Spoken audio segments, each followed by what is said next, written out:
Hello students, welcome back to our channel. Students, आज हम start करने वाले हैं मैथमेटिक्स। हम देखेंगे कि आईकेएस में मैथमेटिक्स का क्या कंट्रीब्यूशन रहा है, हमारे एंशिएंट मैथमेटिशियंस कौन कौन से रहे हैं, कुछ मेजर नाम हम देखते हुए चलेंगे और फिर उनके कॉन्ट्रीब्यूशंस आईकेएस में देखेंगे। फिर हम कुछ टेक्स्ट देखेंगे, एंशिएंट टेक्स्ट। तो स्टार्ट करते हैं आज का टॉपिक, दैट इज़ मैथमेटिक्स। सबसे पहले हम देखेंगे contribution to IKS. Mathematics has made significant contribution to IKS throughout history.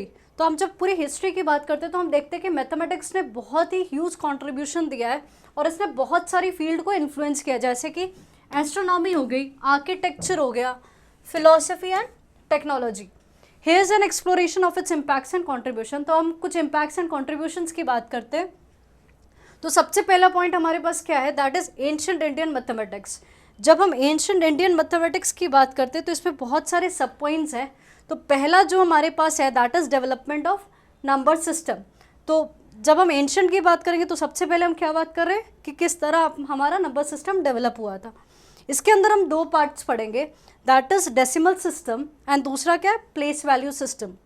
ठीक है, तो डेसिमल सिस्टम की जब हम बात करते हैं, India is credited with the development of decimal system.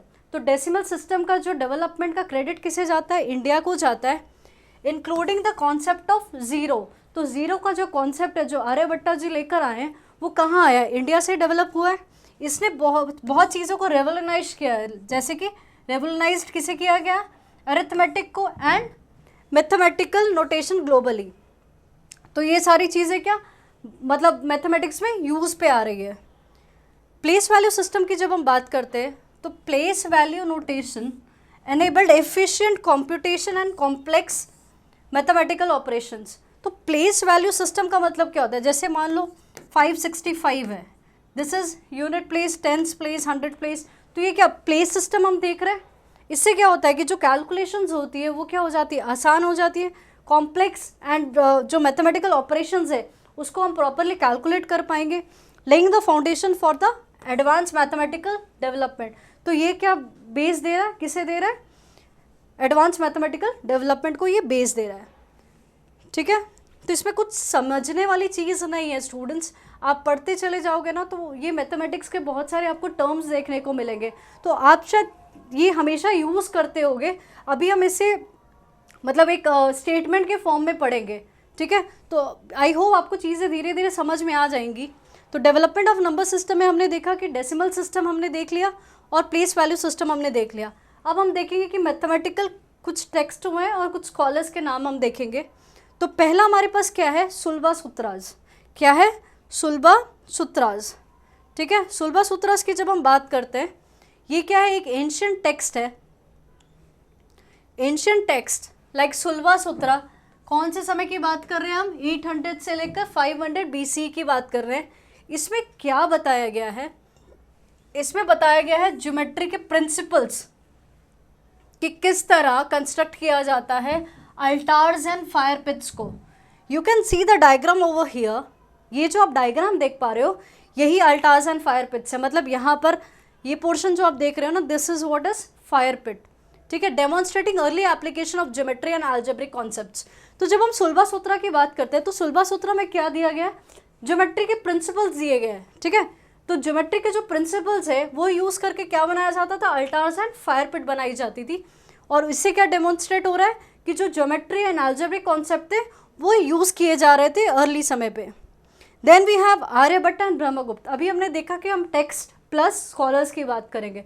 जब हमने टेक्स्ट की बात करी तो हमने क्या देखा, सुलभा सूत्रा, जो कि किससे रिलेटेड है, ज्योमेट्रिकल प्रिंसिपल से रिलेटेड है। अब हम देखेंगे कुछ स्कॉलर्स के नाम, that is Aryabhata and Brahmagupta. जब हम स्कॉलर्स की बात करते हैं, scholars like Aryabhata 5th century से लेकर 6th सेंचुरी सी की बात करते हैं। फिर ब्रह्मगुप्त का समय कौन सा था, 7th सेंचुरी सी का समय था। तो पहले कौन आए, आर्यभट्ट, फिर कौन आए, Brahmagupta. Made significant contribution to algebra. कहाँ का कॉन्ट्रीब्यूशन देखने को मिलेगा, अलजेब्रा देखने को मिलेगा, ट्रिग्नोमेट्री देखने को मिलेगी, astronomy, advancing mathematical knowledge and techniques. तो देखो आपको सारी चीज़ें जब आप याद करने लगोगे ना, आप डिफरेंट डिफरेंट स्कॉलर्स के नाम याद करोगे, कुछ कुछ चीज़ें बहुत कॉमन देखने को मिलेगी, तो वो सारे पॉइंट्स आप एक साथ रट लो, और कुछ जो अनकॉमन चीज़ होगी ना उसे अंडरलाइन कर लो बुक में, ताकि आपको जो फोकस रहेगा वो सिर्फ मतलब अननोन चीज़ पे फोकस रहेगा कि हर इंसान ने क्या स्पेशल दिया है। ठीक है, तो जब हम आर्यभट्ट एंड ब्रह्मगुप्त की बात करते हैं तो इन्होंने बहुत सारा कॉन्ट्रीब्यूशन कहाँ कहाँ दिया है, अलजेब्रा, ट्रिग्नोमेट्री एंड एस्ट्रोनॉमी में देखने को मिलेगा। अब हम देखते हैं contributions to astronomy and science. जब हम एस्ट्रोनॉमी एंड साइंस की बात करते हैं तो एस्ट्रोनॉमिकल कैलकुलेशंस होंगे, तो सबसे पहले किसका देख रहे हैं हम, आर्यभट्ट कॉन्ट्रीब्यूशन क्या है। Aryabhata's work included methods for calculating eclipses. हमने सोलर और लूनर एक्लिप्सेस तो जानते हैं ना, उसको कैलकुलेट करने का तरीका वो किसने बताया, आर्यभट्ट ने बताया। प्लैनेटरी पोजीशंस की बात, जो प्लैनेटरी पोजीशंस होते हैं वो किसने डिटरमाइन किए, इन्होंने किए। इन्होंने ट्रिग्नोमेट्री के टेबल्स बनाए, और क्या इन्फ्लुएंस किया किसे किसे, अरब की और इंडियन एस्ट्रोनॉमी दोनों को। तो हमने आर्यभट्ट की जब हम बात करते हैं तो कहाँ का कंट्रीब्यूशन देखने को मिलेगा, सबसे आसान है एक्लिप्सेस। एक्लिप्सेस दो पार्ट में डिवाइड कर लो, लूनर एक्लिप्स और सोलर एक्लिप्स। फिर आपको अगर एक्लिप्सेस कर रहे हो तो प्लैनेटरी पोजीशन, क्योंकि हम बात किसकी कर रहे हैं, हम एस्ट्रोनॉमी की बात कर रहे हैं ना, तो एस्ट्रोनॉमी से रिलेटेड ही सारी चीज़ें आ रही है।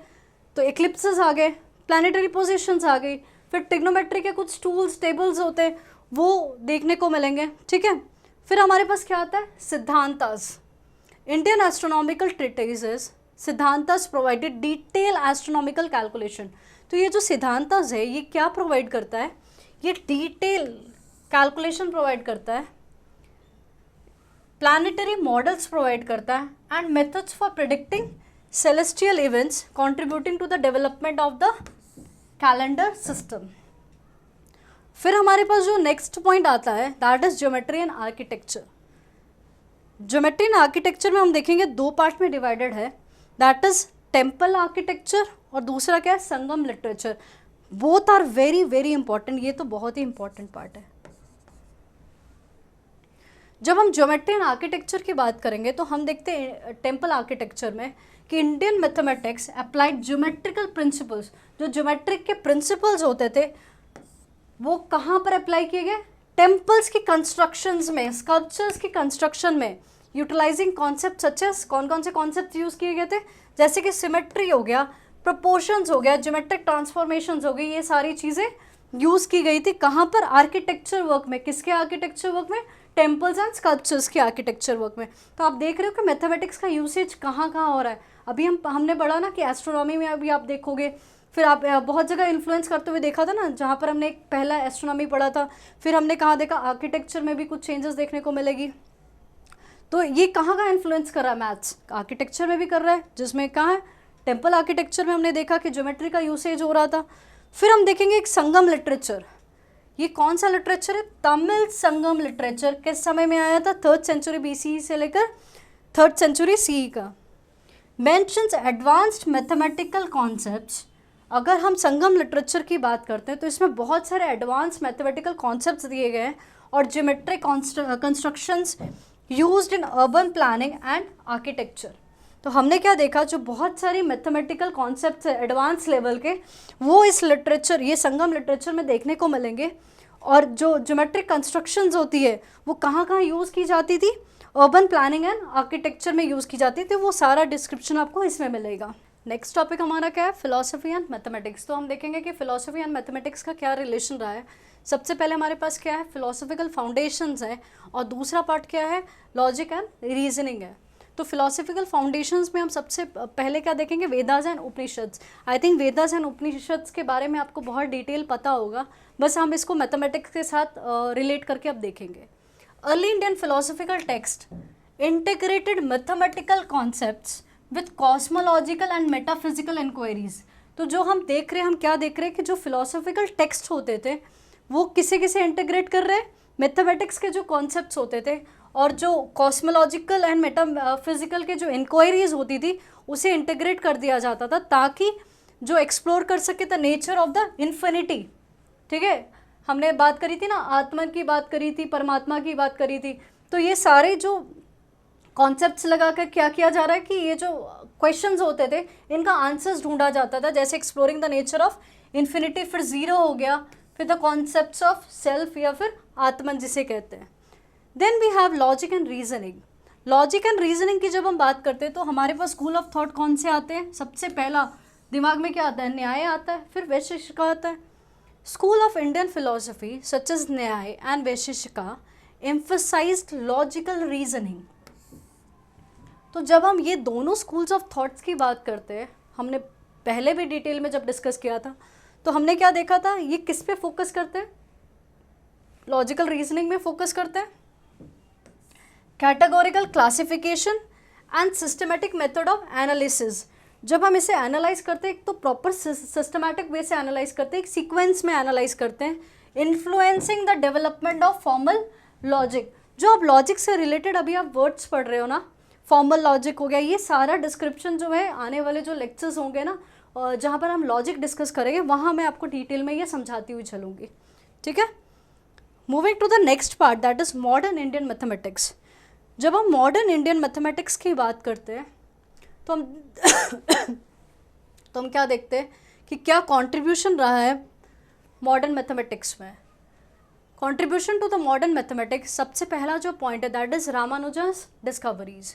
रामानुजन की बात करते हैं, श्रीनिवास रामानुजन कब से कब का टाइम पीरियड दिखा रहा है? 1887 से लेकर 1920। Made profound contribution to the number theory. हमने क्या देखा कि इन्होंने कंट्रीब्यूशन कहाँ कहाँ दिया?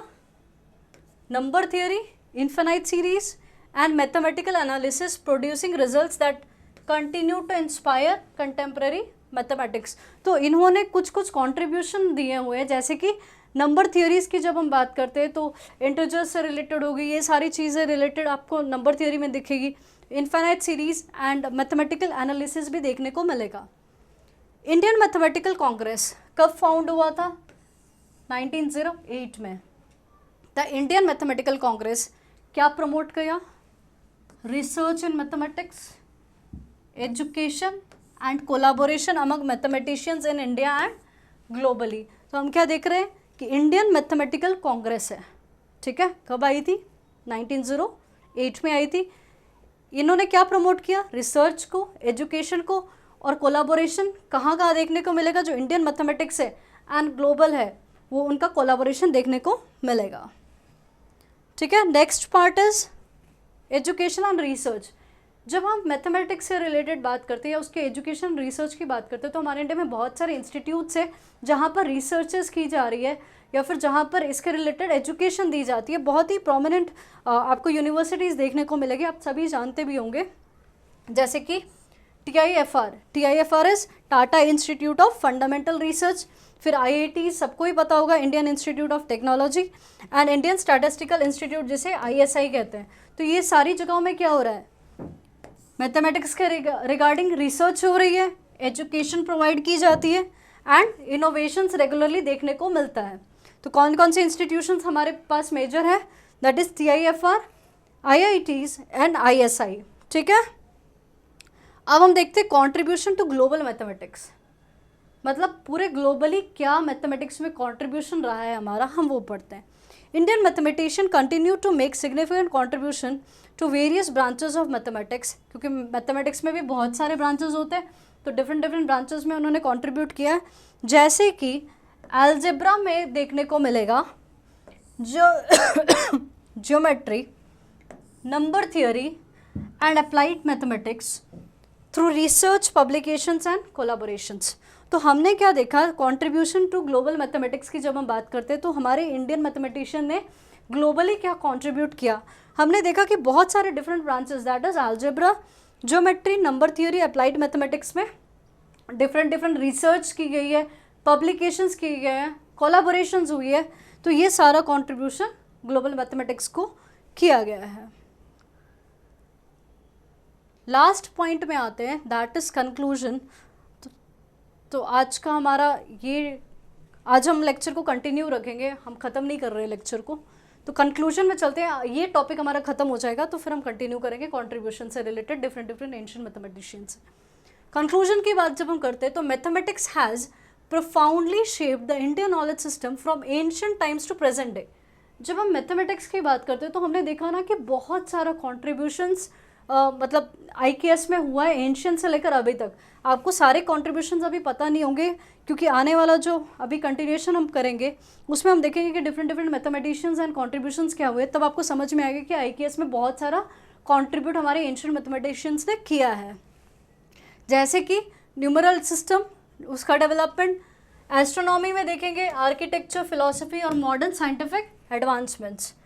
The foundational concept of zero, हमने क्या देखा, जो फाउंडेशन है मतलब जो कंसेप्ट ऑफ ज़ीरो कौन लेकर आया, इंडिया ही लेकर आया था।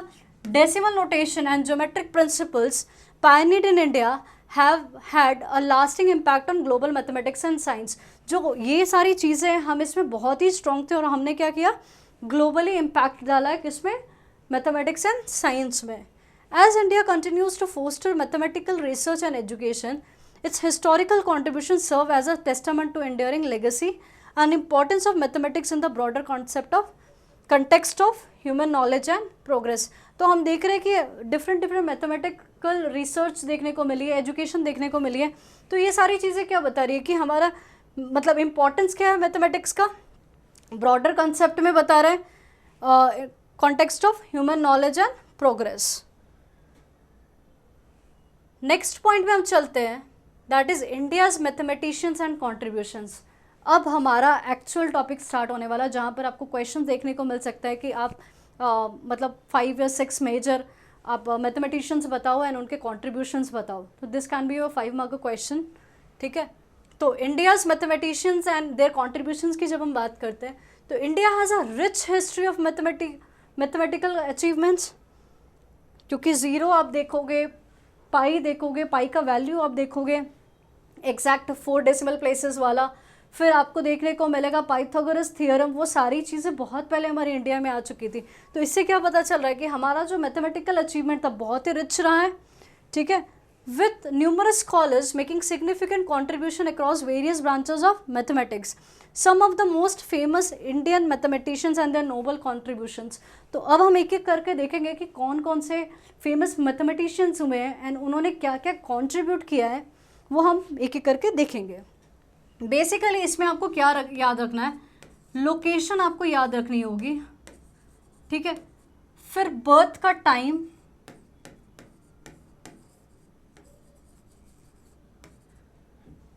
और कंट्रीब्यूशन। ये बहुत ही इंपॉर्टेंट पार्ट है, एग्ज़ाम में आपको ये चीज़ बहुत अच्छे से याद होनी चाहिए, ठीक है। तो हम क्या क्या देखेंगे, लोकेशन देखेंगे, कहाँ पर मतलब किस मैथमेटिशियन का बर्थ हुआ था, फिर टाइम देखेंगे, कौन सा टाइम ड्यूरेशन की हम बात कर रहे हैं, और क्या क्या कंट्रीब्यूशन है। तो कंट्रीब्यूशन वाला जो सेक्शन है that is very very important. कुछ कुछ चीज़ें हमें कॉमन देखने को मिलेगी, कुछ कुछ हम देखेंगे कि फर्स्ट ने जो किया उसी को सेकंड ने बढ़ाया, ठीक है। तो आप इसको रिलेट करके भी याद कर सकते हो। तो फर्स्ट इज आर्यभट्ट, सभी जानते हैं, invention of zero. Time duration क्या है इनका, 476 से लेकर 550 सी, 476 550 सी। ही वॉज बॉर्न इन कब, 476 सी, जिसे AD भी बोल सकते हो, या एट पाटलिपुत्र। पाटलिपुत्र किसे कहते हैं, आज की डेट में पटना को कहते हैं। एंड डाइड इन 550 CE और AD। He was the first of the major mathematicians. अगर मेजर मैथमेटिशियंस एंशंट की बात करते हैं तो he was the first of the major mathematician astronomer from the classical age of Indian mathematics. जब हम classical as की बात करते हैं तो सबसे पहला जो मेजर मैथमेटिशियन एस्ट्रोनॉमर कौन रहे, आर्यभट्ट जी रहे, ठीक है।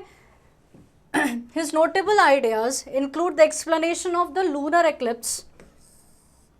इनका जो मतलब नोटेबल आइडियाज, जो बेस्ट काम इन्होंने क्या क्या करे हैं, दैट इज एक्लिप्सिस के बारे बताया। कौन से eclipse, lunar and solar eclipse. फिर उन्होंने बताया कि जो अर्थ है वो अपने ही एक्सिस में क्या करती है, रोटेट करती है, एंड जो लाइट है, reflection of light by the moon, moon क्या करता है, लाइट को रिफ्लेक्ट करता है। तो क्या क्या नोटेबल आइडियाज इनके रहे एक्लिप्सिस के बारे, that is lunar and solar. फिर इन्होंने बताया कि जो अर्थ है वो अपने एक्सिस में ही रोटेट करती है। एंड थर्ड हमने क्या देखा कि ये जो मून है वो क्या करता है, लाइट रिफ्लेक्ट करता है। तो ये सारी चीज़ें कहीं ना कहीं आपको एस्ट्रोनॉमी से रिलेटेड देखने को मिल रही है। अब हम देखते हैं मैथमेटिक्स पॉइंट ऑफ व्यू से भी कि क्या क्या मेजर कंट्रीब्यूशन रहे हैं। तो जब हम कंट्रीब्यूशन की बात करें तो आर्यभट्ट का सबसे पहला कंट्रीब्यूशन हम क्या देखते हैं, एल्गोरिदम्स। इन्होंने एल्गोरिदम बनाया था जिससे कि क्वाड्रेटिक इक्वेशंस जो होते हैं उसे सॉल्व कर सकें and introduce the concept of zero as a placeholder. क्या एज अ नंबर हम बात कर रहे हैं, नहीं, एज अ प्लेस होल्डर की बात कर रहे हैं।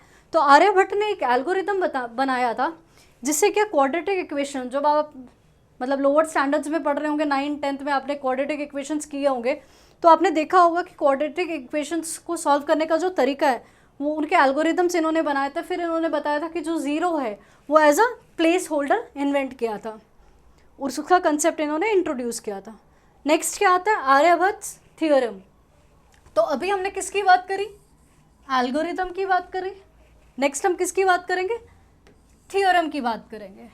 Provided a method for finding the sum of the cubes. इन्होंने मेथड बताया कि किस तरह हम सम ऑफ द क्यूब्स को फाइंड कर सकते हैं। An initial segment of the positive integers. Positive integers का मतलब क्या है, 1 2 3 4 नंबर लाइन पता होगी ना आप लोगों को। दिस इज 0, ये नेगेटिव, ये पॉजिटिव, ठीक है। तो किसकी बात कर रहे हैं हम, पॉजिटिव इंटीजर्स की बात कर रहे हैं। फिर आता है एस्ट्रोनॉमी का contribution. Wrote the Aryabhatiya which included methods for calculating planetary positions। जब हम एस्ट्रोनॉमी की बात करते हैं, हमने ये बहुत बार हम पढ़ते हैं कि उन्होंने क्या प्लानिटरी पोजीशंस को कैलकुलेट करने का तरीका बताया, ठीक है। एक्लिप्सेस अभी हम पढ़ कर आ रहे हैं, that is lunar and solar eclipses के बारे में बात हो रही थी, और एस्ट्रोनॉमिकल कॉन्स्टेंट्स, ठीक है। तो हमने क्या क्या कॉन्ट्रीब्यूशंस देखा, एक हमने एल्गोरिदम देखा, थ्योरम देखा और एस्ट्रोनॉमी का कॉन्ट्रीब्यूशंस देखा। एस्ट्रोनॉमी का कॉन्ट्रीब्यूशंस आपको इंट्रोडक्शन में भी देखने को मिलेगा, जिसमें 3 मेजर हमने देखे थे, that is related to eclipses. फिर हमने देखा था कि अर्थ अपने एक्सिस में रोटेट करती है, एंड थर्ड वाला हमने और एक क्या देखा था, कि रिफ्लेक्शन ऑफ द लाइट होता है मून से। कॉन्ट्रीब्यूशंस, एल्गोरिदम एंड थ्योरम भी हमने देख लिया है। अब हम नेक्स्ट पढ़ते हैं ब्रह्मगुप्त के बारे में, ठीक है। तो ब्रह्मगुप्त की जब हम बात करते हैं, टाइम ड्यूरेशन क्या है, 598 से लेकर 668 CE तक। ये इनका जन्म कहाँ हुआ था, बिनमल, कहाँ है ये, राजस्थान में। कौन से ईयर में, 598 पे। इनकी डेथ कब हुई, 668, कहाँ पे, उज्जैन कहाँ है, Madhya Pradesh. He is the author of 2 early works on mathematics and astronomy. He was the first, मैंने कहा था ना, हर जो आप कॉन्ट्रीब्यूशंस मतलब एंशिएंट मैथमेटिशियंस देखोगे, हर मतलब मैथमेटिशियन ने कुछ ना कुछ तो स्पेशल कंट्रीब्यूट किया है। तो इनका स्पेशल कंट्रीब्यूशन क्या था कि he was the first to describe gravity as an attractive force. तो इन्होंने क्या कहा था कि जो ग्रेविटी है वो एक अट्रैक्टिव फोर्स है। तो देने वाले कौन थे, ये ब्रह्मगुप्त। कॉन्ट्रीब्यूशंस की अगर हम बात करते हैं तो इनके कॉन्ट्रीब्यूशंस कौन कौन से रहे, ब्रह्मगुप्त क्या फॉर्मूला, फिर कंसेप्ट ऑफ ज़ीरो की बात करेंगे, और फिर एक थ्योरम है। तो फॉर्मूला है, कंसेप्ट ऑफ ज़ीरो है और थ्योरम है। Brahmagupta formula formulated the general solution to linear and quadratic equations. हमने ऊपर भी देखा था कि उन्होंने भी मेथड्स बनाए थे किससे रिलेटेड, क्वाड्रेटिक इक्वेशंस को सॉल्व करने के लिए। इन्होंने भी जनरल सॉल्यूशंस निकाले थे लीनियर एंड क्वाड्रेटिक इक्वेशंस के लिए। फिर कंसेप्ट ऑफ ज़ीरो की जब हम बात करते हैं तो उन्होंने, आर्यभट्ट ने क्या किया था, जो ज़ीरो का कंसेप्ट था, वो प्लेस होल्डर की तरह लेकर आए थे। यहाँ पर क्या देखने को मिलेगा, contributed to the understanding and formalization of zero as a number and its mathematical properties. तो इसको किस तरह इंट्रोड्यूस किया गया, ज़ीरो को एज अ नंबर। फिर ब्रह्मगुप्त का जो थ्योरम है वो कहाँ यूज़ होता है, थ्योरम ऑन साइक्लिक क्वाड्रिलेटरल्स। आपने 10th वगैरह में ये बहुत बार किया होगा, एग्जामिनेशन पॉइंट ऑफ व्यू में बहुत इंपॉर्टेंट भी रहा था, ठीक है। तो इन्होंने क्या डिराइव किया, ऐसा थ्योरम जो कि साइक्लिकल क्वाड्रेटिक में यूज़ होता है, which is studied in geometry today. आज भी अगर हम ज्योमेट्री, वही मैं कह रही हूँ ना, जो स्टैंडर्ड 10th 9th में हम पढ़ते हैं, तो हम क्या देखते हैं, साइक्लिक क्वाड्रिलेटरल्स हम जब पढ़ते हैं तो ये थ्योरम्स वहाँ पर यूज़ होते हैं ज्योमेट्री में। तो हमने जब ब्रह्मगुप्त की बात करी तो इनका बर्थ प्लेस कहाँ है, राजस्थान। डेथ कहाँ हुई, Ujjain, that is in Madhya Pradesh. इन्होंने इंपॉर्टेंट क्या बताया, ग्रेविटी। फर्स्ट बंदा था जिन्होंने बताया कि ग्रेविटी एक अट्रैक्टिंग फोर्स है। कंट्रीब्यूशन की बात करें तो इन्होंने फॉर्मूला बनाया था। फॉर्मूला किस रिलेटेड था, जो भी आपके लीनियर एंड क्वाड्रेटिक इक्वेशंस होते हैं उसको सॉल्व करने के लिए। फिर जो कंसेप्ट ऑफ जीरो है, इन्होंने एज अ नंबर जीरो को इंट्रोड्यूस किया। फिर इनका जो थ्योरम था वो कहाँ यूज़ होता है, साइक्लिक क्वाड्रिलेटरल्स में यूज़ होता है, दैट इज मतलब ज्योमेट्री का पार्ट है। ठीक है, moving to the next part, that is Bhaskara 1। ये सारे के सारे नाम जो हम पढ़ रहे हैं that are very very very important. Time duration क्या है, 600 से लेकर 680 सी। ही वॉज बॉर्न इन परभानी, ये महाराष्ट्र में ही है I think, in 600 and died in Ashmaka in 680। तो बर्थ कब हुआ 600, डेथ कब हुई 680। He was a 7th century Indian mathematician. कौन से समय में आए थे ये, 7th सेंचुरी की बात हो रही है। ठीक है, he was a first to write, again जहाँ आप देखोगे फर्स्ट टू राइट मतलब जहाँ फर्स्ट वर्ड देखोगे दैट मीन्स ये इंपॉर्टेंट हो जाता है। ये पहला इंसान था जिन्होंने क्या लिखा, right numbers in Hindu Arabic decimal system. Contributions क्या क्या रहे हैं वो देख लेते हैं। कॉन्ट्रीब्यूशंस की जब हम बात करते हैं तो पहला क्या है, positional number system, positional numeral system. The most important mathematical contribution of Bhaskara's concerns the representation of the numbers in a positional numeral system. Before Bhaskara work the numbers were written not in figures, मतलब इनसे पहले words क्या figures में नहीं लिखे जाते थे बल्कि वर्ड्स में लिखे जाते थे। जो नंबर्स होते थे वो फिगर्स में नहीं लिखे जाते थे बल्कि वर्ड्स में लिखे जाते थे। For instance number 1 was given moon, एक को क्या बोलते हैं मून, क्योंकि मून एक ही होता है तो एक किसको रिप्रेजेंट करता है, मून को। क्यों, क्योंकि 1 ही होता है। अगर नंबर 2 बताना है तो कैसे बताते थे, रिप्रेजेंटेड बाय विंग्स, क्योंकि विंग्स जनरली 2 ही, ठीक है, या तो ट्विंस या फिर आइज, आइज क्या पेयर में होती है। ठीक है, since they occur always in pair. The number 5 was given by 5 senses and so on. तो हम देख रहे हैं कि किस तरह नंबर्स डिस्ट्रीब्यूट होते थे। अगर 1 को डिनोट करना है तो मून कह देते थे, कोई भी चीज़ एक है। 2 को डिनोट करना तो पेयर वाली चीज़ को बता देते थे। 5 है तो हमारे सेंसेस कितने हैं 5 है, एंड सो ऑन, ऐसा चलता था। ठीक है, एस्ट्रोनॉमिकल कॉन्ट्रीब्यूशंस की जब हम बात करते हैं तो Bhaskara 1 wrote 3 astronomical contributions. For instance, in 629 he annotated the Aryabhatiya, an astronomical treatise by Aryabhat written in verses. ठीक है, तो इतना ज़्यादा मेजर आपको यहाँ पर कुछ है नहीं पढ़ने को। तो भास्करा 1 की अगर जब हम बात करें तो बर्थ एंड डेथ आपको पता होना चाहिए। ठीक है, किस सेंचुरी की बात करें, 7th सेंचुरी की बात करें। ये फर्स्ट इंसान थे जिन्होंने क्या लिखा था, नंबर्स को लिखा था हिंदू अरबिक डेसिमल सिस्टम में। कंट्रीब्यूशन की जब हम बात करते हैं तो we have positional number system, position numeral system, जहाँ पर हम देखेंगे कि भास्करा जी से पहले क्या है कि जो नंबर्स होते थे वो फिगर्स में नहीं लिखे जाते थे, वर्ड्स में लिखे जाते थे। वो हम एक एक करके पढ़ चुके हैं।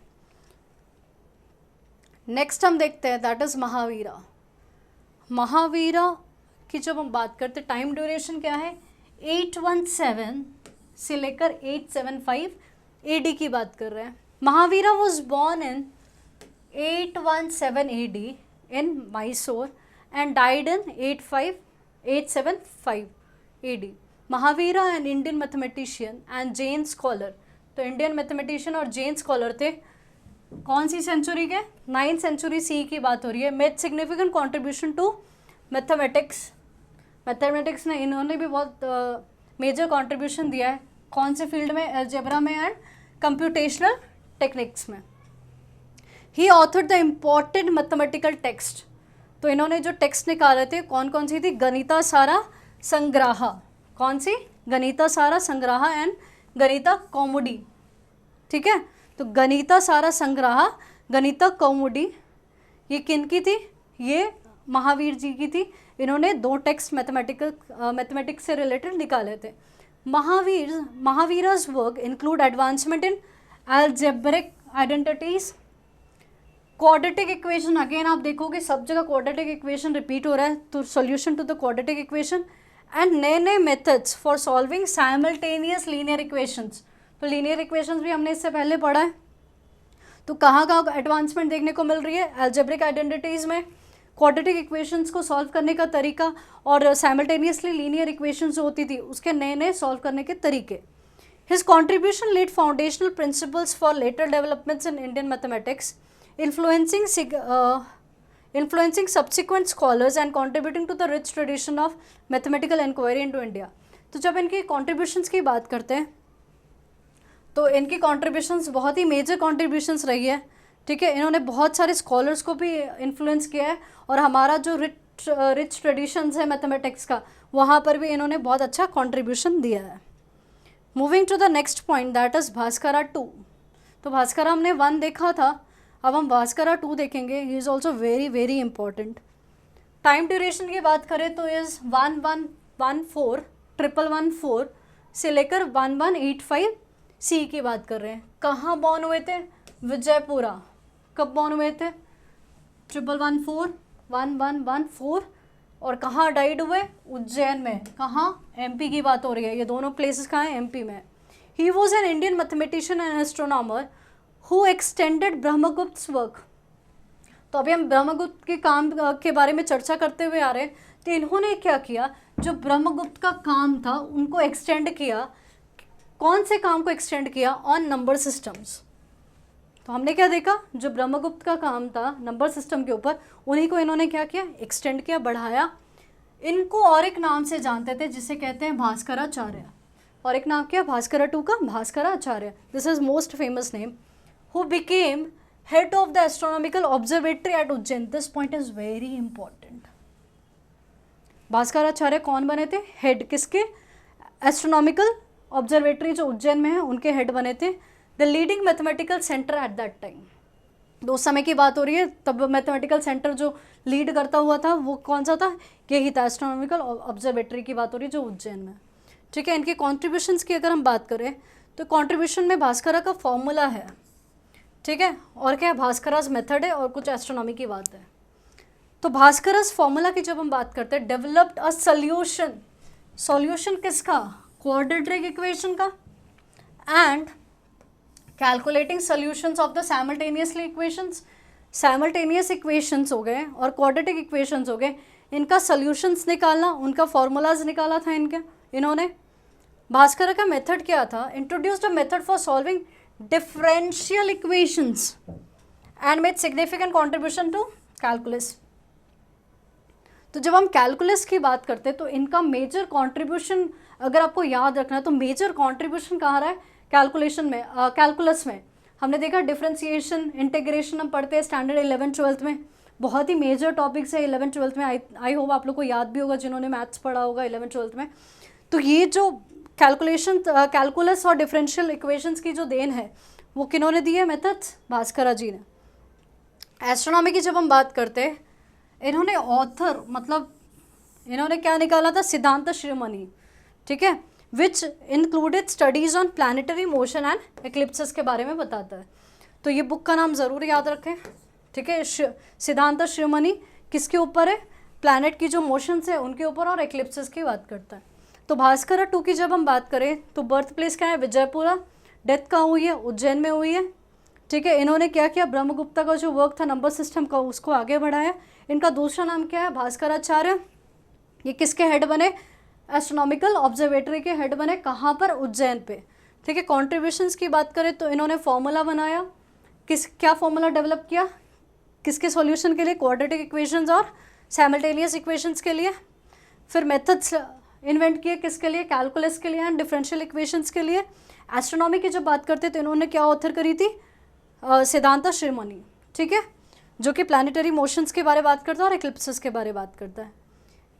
Then we have next is Madhava of Sangamagrama, ठीक है।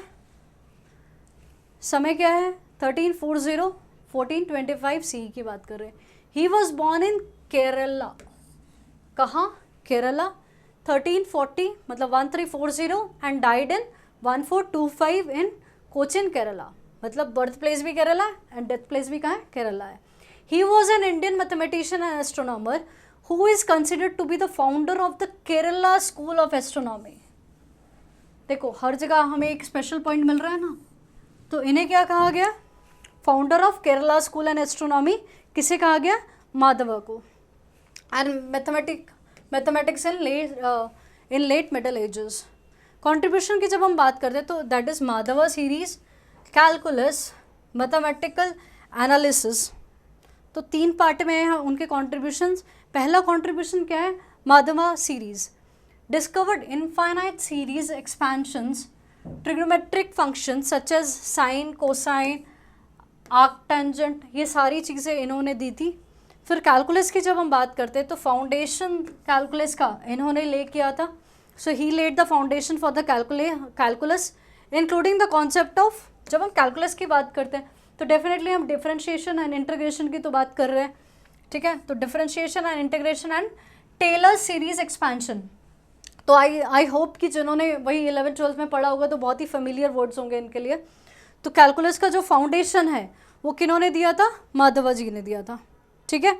मैथमेटिकल एनालिसिस की जब हम बात करते हैं, pioneered the Kerala school of mathematics and made significant strides in mathematical analysis.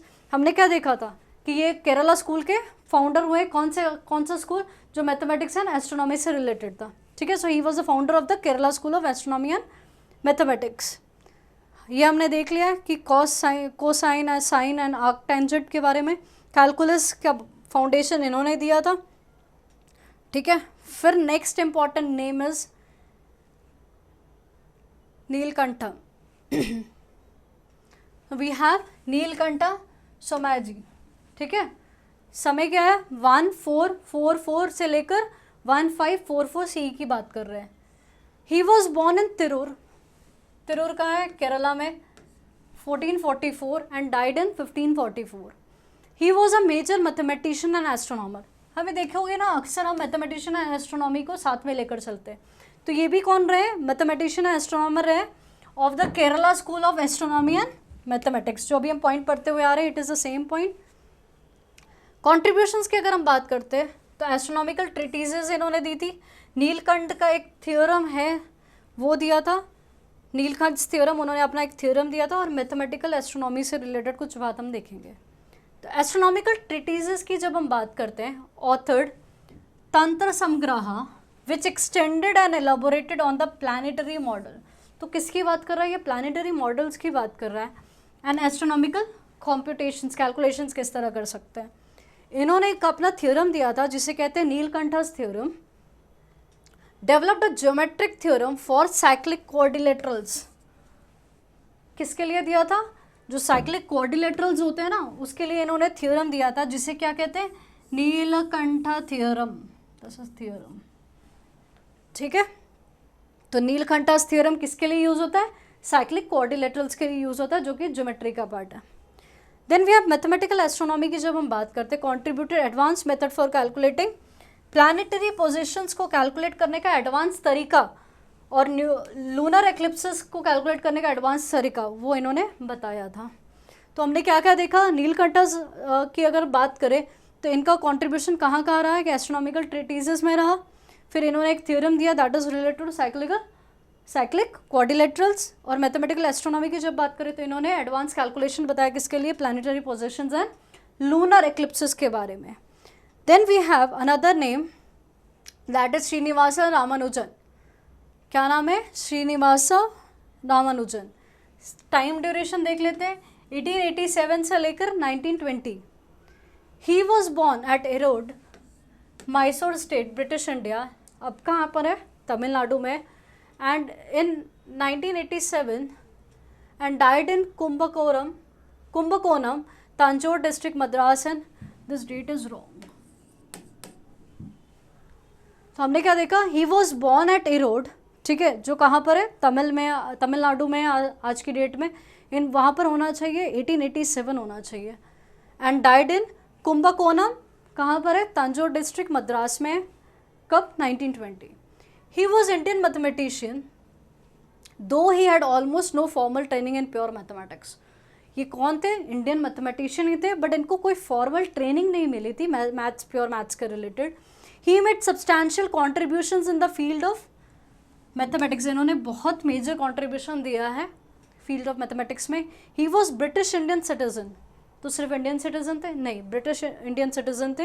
He won the award of, again important point, award किस चीज़ का? Fellow of royal society. किस ईयर में? 1918 में. 2 साल के बाद ही इनकी डेथ हो जाती है. तो कौन सा अवार्ड मिला? Award of fellow of royal society. He wrote his thesis on, इन्होंने थीसिस लिखी थी. थीसिस किस पे लिखी थी? Highly composite numbers in 1916. तो 1916 में इन्होंने एक थीसिस लिखी थी, हाईली कॉम्पोजिट नंबर्स. ठीक है, उसके बाद इनको एक अवार्ड मिला गया. किसके ऊपर? कौन सा award? Of fellow of royal society. किस ईयर में? 1918 में. एंड उनकी डेथ हो जाती है 1920 में. तो आप देख रहे हो 1916, फिर 1918 और फिर 1920. This is how you can learn. Contribution क्या क्या रहा, that is very important. Number theory दी इन्होंने कॉन्ट्रीब्यूशन कहाँ किया? नंबर थ्योरी में किया, including discoveries related to partition functions, modular forms and continued fractions. See, I am not explaining you everything in detail. The reason is कि आपको exam में ये नहीं पूछा जाएगा कि इसका डिटेल बताओ, इसका डिटेल बताओ, इसका डिटेल बताओ. ठीक है, आपको सिर्फ नाम याद होने चाहिए, that is more than enough. क्योंकि हमें बहुत सारी चीज़ें पढ़नी है. अगर मैं इन चीज़ों की डेप्थ में बताने लगूँ तो लेक्चर ख़त्म ही नहीं होगा. ठीक है, तो वी आर हमें जो जो सिर्फ नाम दिए गए हम उतने ही पढ़ते हुए आगे चलेंगे. सिर्फ हमें कॉन्ट्रीब्यूशन ही याद रखना है कि मेजर कॉन्ट्रीब्यूशंस कहाँ कहाँ हुई है.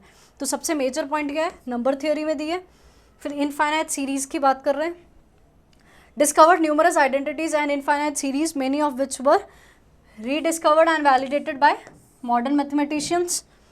फिर रामानुजन कंजेक्चर था एक.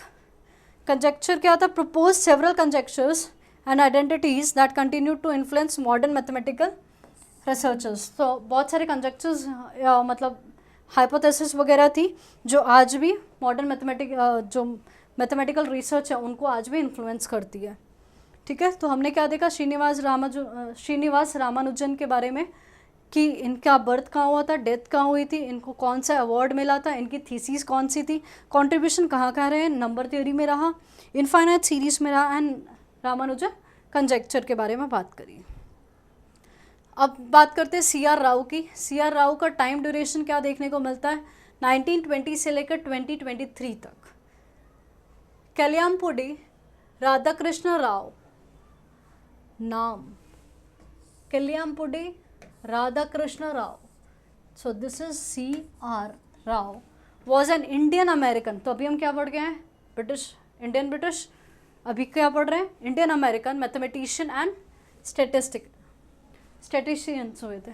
ठीक है, he was born in Huvina Hadagali Karnataka में in 1920 and died in Buffalo New York. कब? 2023 में. He was a professor emeritus at Pennsylvania State University. तो ही कहाँ पे प्रोफेसर रहे? Pennsylvania State University and research professor at the university at Buffalo. He won several awards and got honorary degrees. तो इनको बहुत सारे अवार्ड और डिग्रीज, ऑनररी डिग्रीज मिली है. He was Indian citizen up to 1995. तो 1995 तक ये इंडियन सिटीजन रहे. उसके बाद ये यूएस चले गए. 1995 से लेकर 2023 का कॉन्ट्रीब्यूशन उनका वहाँ रहा. ठीक है, तो कॉन्ट्रीब्यूशंस की अगर हम बात करते हैं तो हमने देखा कि स्टैटिस्टिक्स में कॉन्ट्रीब्यूशन रहा इनका. Linear models, research leadership. Statistics की जब हम बात करते हैं, made fundamental contribution to the statistics including Rao Blackwell theorem, Rao Cramer inequality and Fisher Rao theorem. तो इन्होंने डिफरेंट थ्योरम्स की बात कर रहे हैं. That is Rao Blackwell theorem, Rao Cramer inequality और Fisher Rao theorem. Again theorems हमें नहीं पढ़ने हैं, सिर्फ नाम हमें करना है. लीनियर मॉडल्स की जब हम बात करते हैं, develop theories and methodologies in linear models, multivariate analysis and matrix algebra. Research leadership founded and led research institutions contributing significantly to the advancement of the statistical science globally. तो research leadership में क्या देखेंगे कि बहुत ही advancement हुआ है कहाँ पे, स्टैटिस्टिकल साइंस ग्लोबली इन्होंने कंट्रीब्यूट किया है. Last part, last name which will be studying is Harish Chandra Mehrotra. क्या नाम है? हरीश चंद्र मेहरोत्रा. टाइम क्या है? 1923 से लेकर 1983 की बात कर रहे हैं. He was an Indian American mathematician and physicist born in Kanpur. कहाँ पर? बर्थ प्लेस कहाँ है? कानपुर में. कहाँ है कानपुर? यूपी में. 1923 में बर्थ हुआ था एंड डाइड कहाँ पर? न्यू जर्सी यूएसए में. प्लेस का नाम क्या है? प्रिंसटन. कौन से ईयर में? 1983. He won several awards and received honorary degrees, same उनके जैसे जो हमने प्रीवियस पढ़ा. सिटीजन ये कब तक रहे इंडिया के? 1980 तक. And in 1981 he became citizen of USA. तो 1980 तक वो इंडिया में रहे. उसके बाद 1981 से वो चले गए थे, यूएस चले गए थे, तो उनको यूएस सिटीजनशिप मिल गई 1891 से. ठीक है. इनके कॉन्ट्रीब्यूशंस की जब हम बात करते हैं तो कॉन्ट्रीब्यूशंस कौन कौन से रहे हैं इनके? Representation theory, Harish Chandra C function, mathematical physics. तो कॉन्ट्रीब्यूशंस कौन कौन से रहे? Representation theory. जब हम रिप्रेजेंटेशन थ्योरी की बात करते हैं, made groundbreaking contribution to representation theory particularly in the context of Lie groups and harmonic analysis. ये दोनों नाम आपको याद करना है. हरीश चंद्र सी फंक्शन की जब बात करते हैं तो इन्होंने क्या इंट्रोड्यूस किया था? सी function as a key concept in the theory of Lie algebras. तो इन्होंने क्या इंट्रोड्यूस किया? सी फंक्शन को इंट्रोड्यूस किया कि ये क्या है? ये की कॉन्सेप्ट है. कहाँ पर? थ्योरी ऑफ लाई अलजेब्राज में. फिर क्या है हमारे पास? Mathematical physics. Applied his mathematical insights to theoretical physics. जो भी इनका मैथमेटिकल नॉलेज थी उन्होंने कहाँ अप्लाई करी? उसे थियोरेटिकल फिजिक्स पे. Contributing to the understanding of particle physics and quantum mechanics. या हायर स्टैंडर्ड्स में आप पढ़ते हो फिजिक्स में. तो मैथमेटिकल फिजिक्स की जब हम बात करते हैं तो इन्होंने कंट्रीब्यूट कहाँ कहाँ किया? पार्टिकल फिजिक्स, मतलब understanding of particle physics and quantum mechanics में. सो ये सारे हमने एंशिएंट मैथमेटिशियंस के बारे में पढ़ा. उनकी क्या क्या कॉन्ट्रीब्यूशंस रही, उनका बर्थ प्लेस, उनकी डेथ प्लेस, कुछ स्पेशल चीज़ें उन्होंने की होगी, तो वो सारी चीज़ें हमने कवर कर ली है. आपको अगर एग्ज़ाम में आएगा तो मोस्ट प्रोबेबली 5 to 6 आपसे पूछे जाएंगे. 5 से 6 आप बहुत अच्छे से कर लेना ताकि आपको आंसर्स लिखने में दिक्कत ना हो. कुछ कुछ चीज़ें जो कॉमन होगी वो अंडरलाइन करके रख लो, जो स्पेशल चीज़ें हैं उसे मार्क करके रख लो ताकि रिविजन में भी आपको हेल्प होता रहे. अब हम कंक्लूजन ज़रा पढ़ लेते हैं क्या लिखा हुआ है. Indian mathematicians have made enduring contribution to mathematics across various epochs from ancient times. अगर हम कंट्रीब्यूशन की बात करते हैं तो एंशिएंट से लेकर आज तक बहुत मतलब बेहतरीन कॉन्ट्रीब्यूशंस हुए हैं हमारे मैथमेटिक्स से. दे डिस्कवरीज कहाँ देखने को मिलती है? अलजेब्रा में, ज्योमेट्री में, number theory, mathematical analysis. Have not only enriched mathematical knowledge but also influenced global scientific and philosophical thought.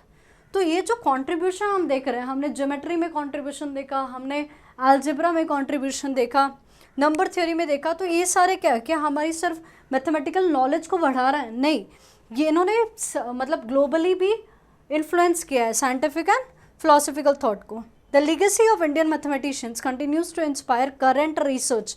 जो भी इंडियन मैथमेटिशियंस हुए हैं, ठीक है, उनकी जो लीगेसी है वो आज भी इंस्पायर करती है. कहाँ पर? Current research and advancement in mathematics. Reflecting क्या? India's historical significance. क्या रिफ्लेक्ट कर रही है कि इंडिया का जो हिस्टोरिकल सिग्निफिकेंस है as a cradle of mathematical innovations and intellectual inquiry.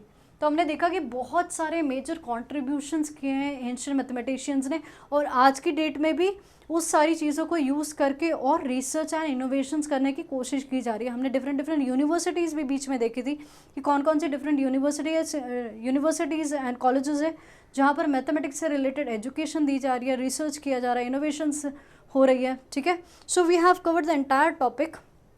अब हमारा जो लास्ट टॉपिक है that is elements of mathematics. Okay, तो अभी हम एलिमेंट्स ऑफ मैथमेटिक्स डिस्कस करेंगे। हमारा जो लास्ट टॉपिक है that is elements of mathematics. तो ये हमारा लास्ट टॉपिक है, इसके बाद हमारा जो मैथमेटिक्स वाला पोर्शन हो जाएगा दैट विल बी कंप्लीटेड। तो एलिमेंट्स ऑफ मैथमेटिक्स में देखते हैं कि बहुत सारे एलिमेंट्स हैं, हम उसको डिस्क्राइब करने की कोशिश करेंगे एक एक दो लाइन्स में। बहुत डेप्थ में इसमें क्वेश्चंस नहीं आएंगे, तो बहुत ज़्यादा मैथ्स में एंटर करने की आपको ज़रूरत नहीं है। जो जो लिखा हुआ बस उनके मीनिंग्स आपको पता होना चाहिए, दैट्स इट। ठीक है, so let's start with elements of mathematics. Mathematics is a vast and intricate field that encompasses a diverse range of concepts, principles and branches.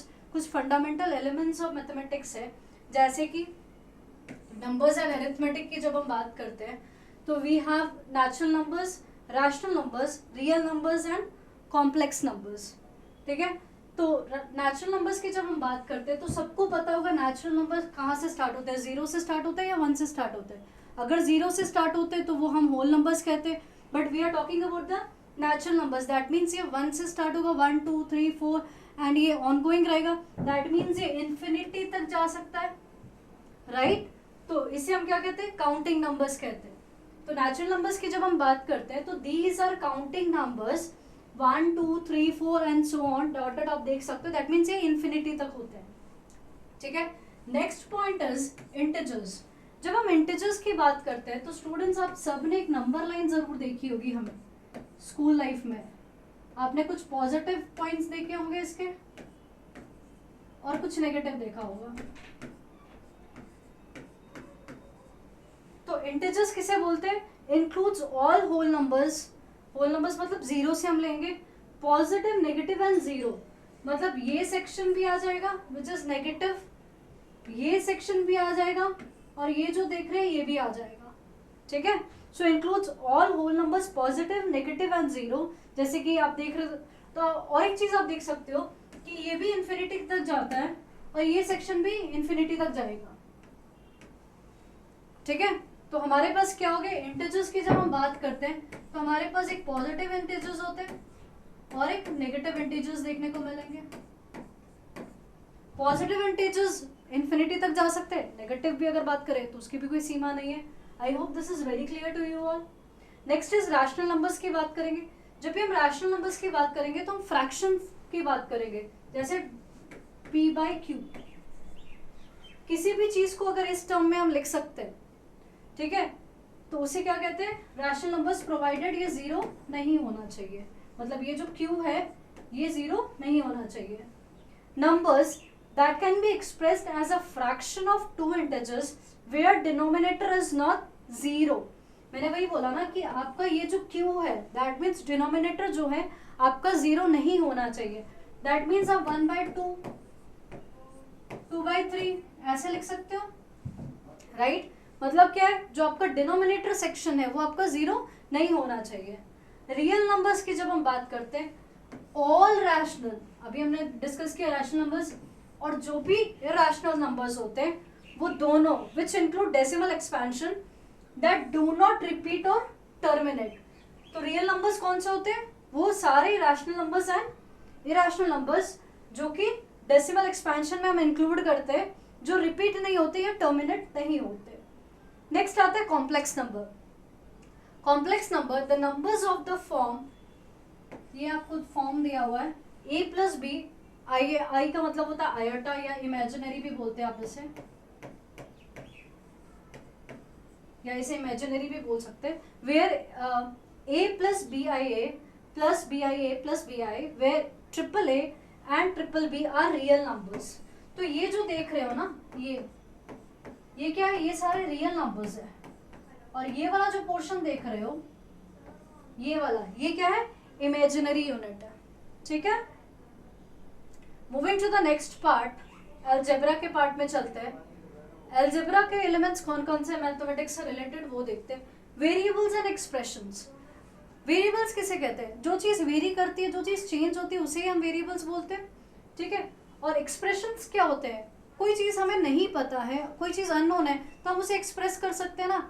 मान लो कभी हम एक्सप्रेस करते हैं एज x, y, z। आप भी कभी एग्जाम्पल्स बनाते होंगे मैथमेटिक्स में, तो आप भी अज्यूम करके चलते हो ना, this is equal to x, this is equal to y। ठीक है, तो वही हम बात कर रहे हैं। तो वेरिएबल्स हैं एक्सप्रेशंस, सिंबल्स रिप्रेजेंटिंग अननोन और वेरिंग क्वांटिटीज, जैसे कि x हो गया, y हो गया, zx हो गया। तो कोई भी चीज़ आप इसमें से लिख सकते हो ना, लिखते ही हो जनरली अजम्पशंस के लिए। फिर हम इक्वेशंस की बात करते हैं। Mathematical statements asserting that two expressions are equal.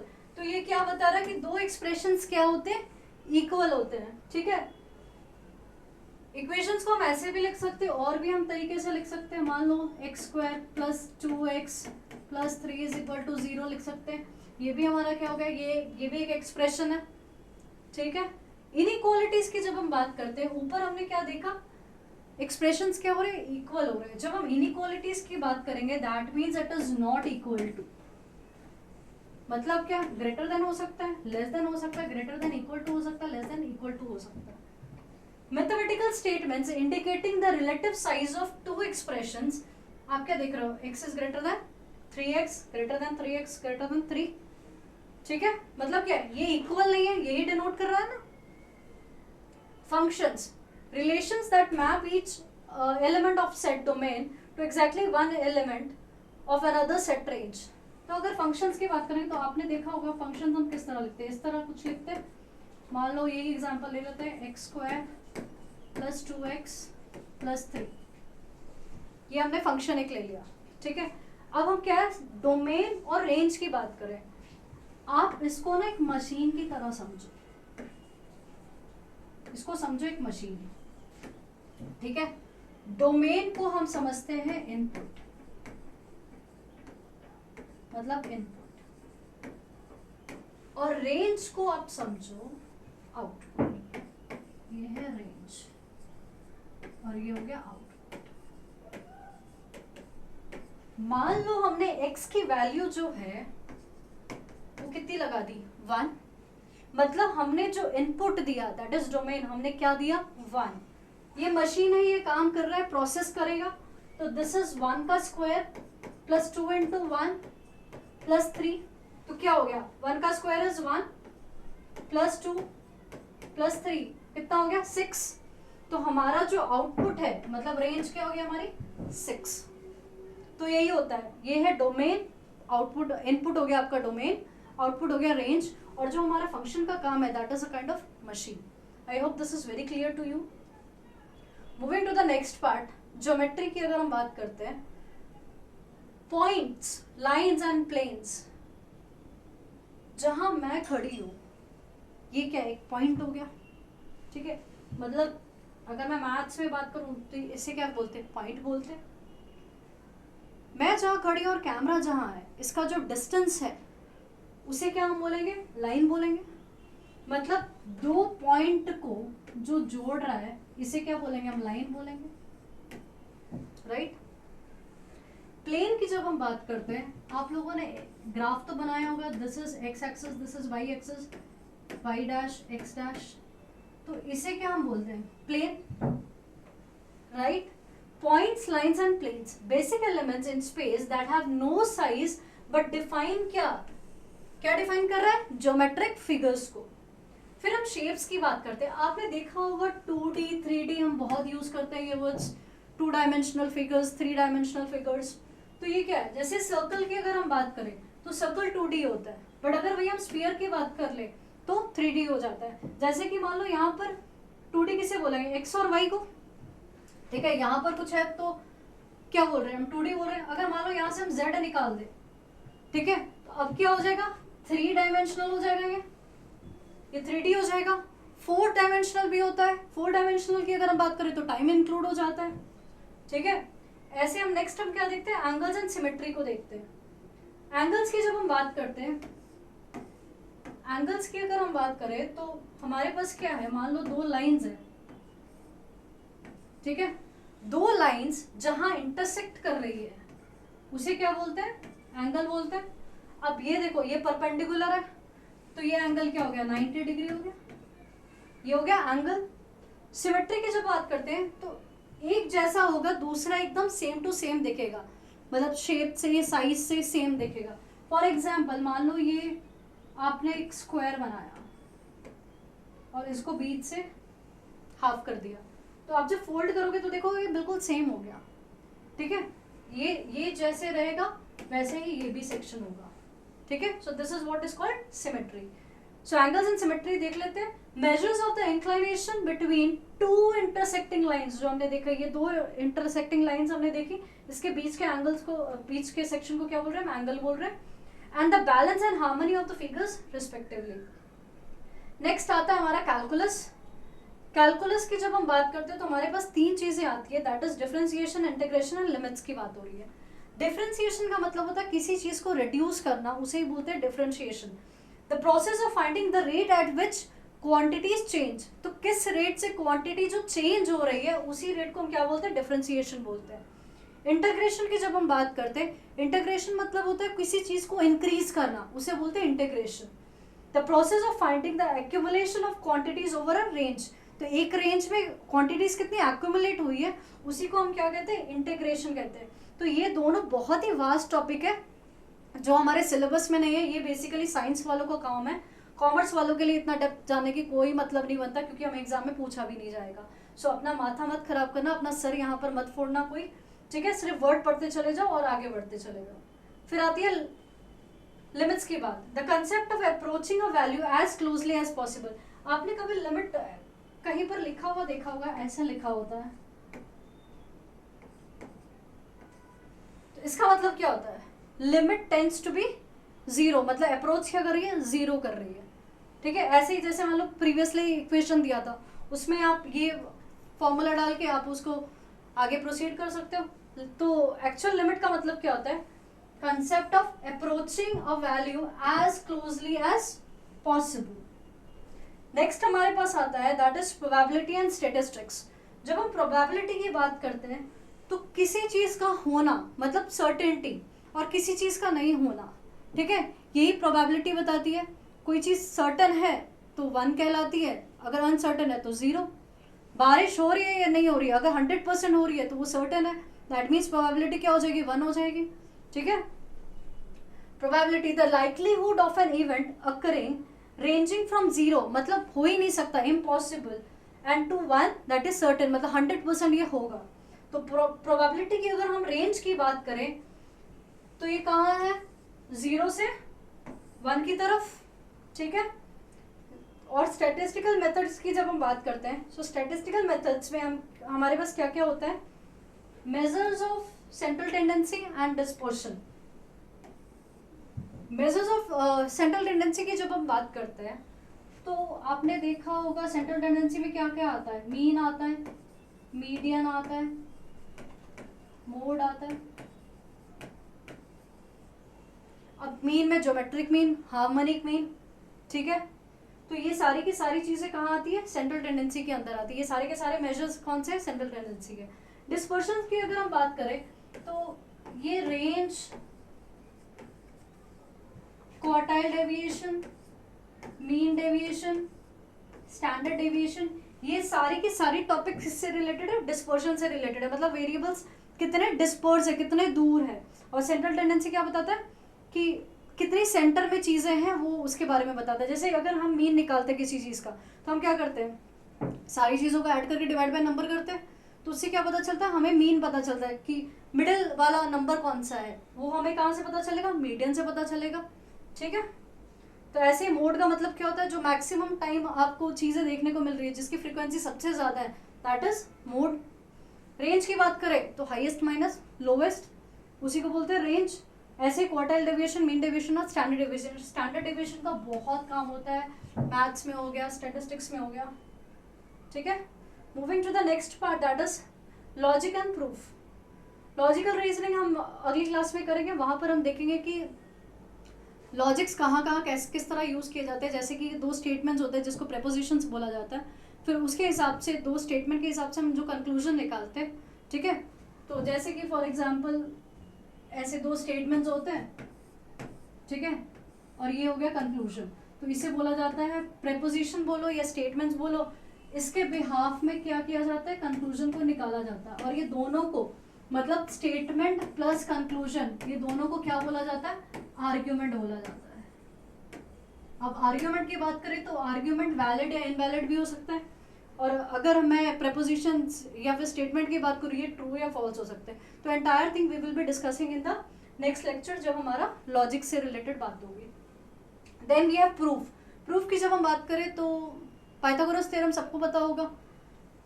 Pythagoras theorem क्या करते हैं, हम प्रूफ ही करते हैं. कुछ ऐसा होता है, मान लो this is A, this is B, this is C, तो दिस इज हाइपोटेन्यूज. ठीक है, ये हो गया आपका बेस और ये क्या हो गया, एल्टीट्यूड. ठीक है, तो हम क्या लिखेंगे, B C square is equal to क्या लिखेंगे, B A square plus A C square. यही होगा. So this is what is Pythagoras theorem. Prove formal arguments that demonstrate the truth of mathematical statements.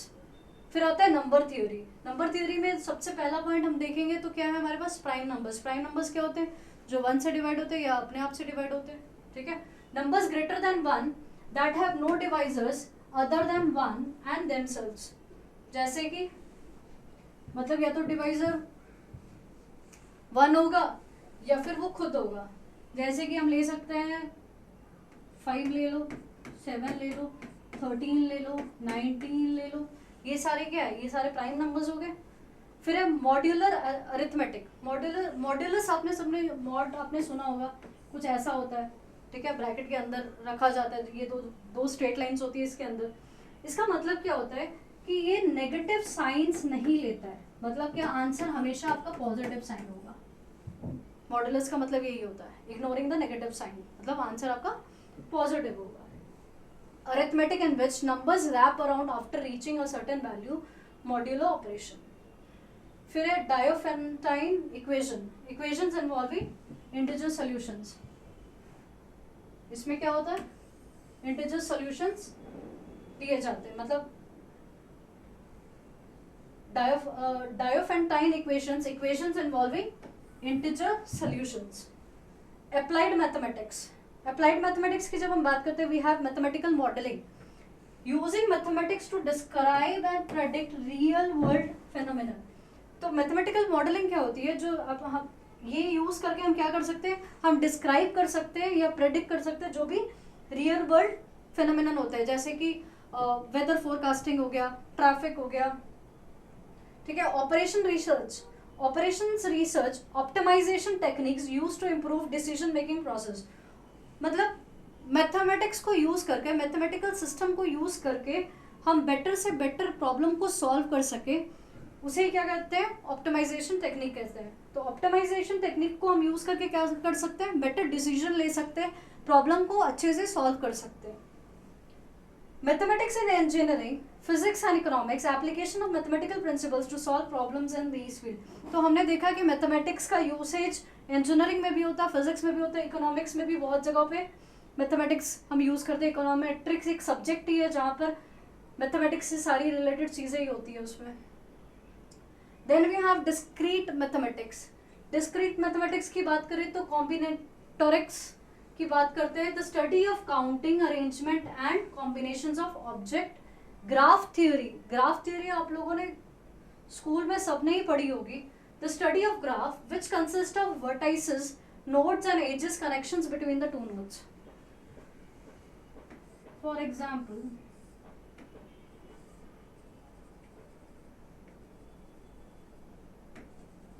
ये क्या है, ये जो आपको डॉट्स दिख रहे हैं ना, ये सारे क्या है, ये वर्टिसेस ही है. इसे हम क्या कहते हैं, सिंगल सिंगल जो डॉट आपको दिख रहा है ना, ये कॉर्नर्स जो होती है, इसे हम क्या कहते हैं, वर्टिसेस या फिर नोड्स कहते हैं. एंड एजेस किसे कहते हैं, कनेक्शन बिटवीन द नोड्स.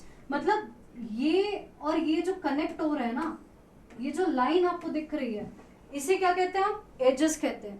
तो नोड्स क्या हो गए या वर्टिसेस क्या हो गए, जो आपके ये जो डॉट्स जहाँ दिख रहे हैं, जो सिंगल सिंगल डॉट है, वो आपके वर्टिसेस हो गए. दो वर्टिसेस को जब हम जोड़ रहे हैं तो वो क्या बनता है, एज बनता है. Then we have logic and set theory. Set theory मतलब रोस्टर फॉर्म वगैरह आपने जब 9th स्टैंडर्ड में आते हो तो सबसे पहला चैप्टर ही वही पढ़ने को मिलता है. ठीक है, तो मतलब लॉजिक एंड सेट थ्योरी आप देखोगे कि मैथ्स में बहुत यूज होती है. Foundations for reasoning and study of collections of objects. Finally हमने एलिमेंट सारे खत्म कर दिए. अब हमारा कंक्लूजन पार्ट है, फिर हमारा मैथमेटिक्स सेक्शन खत्म.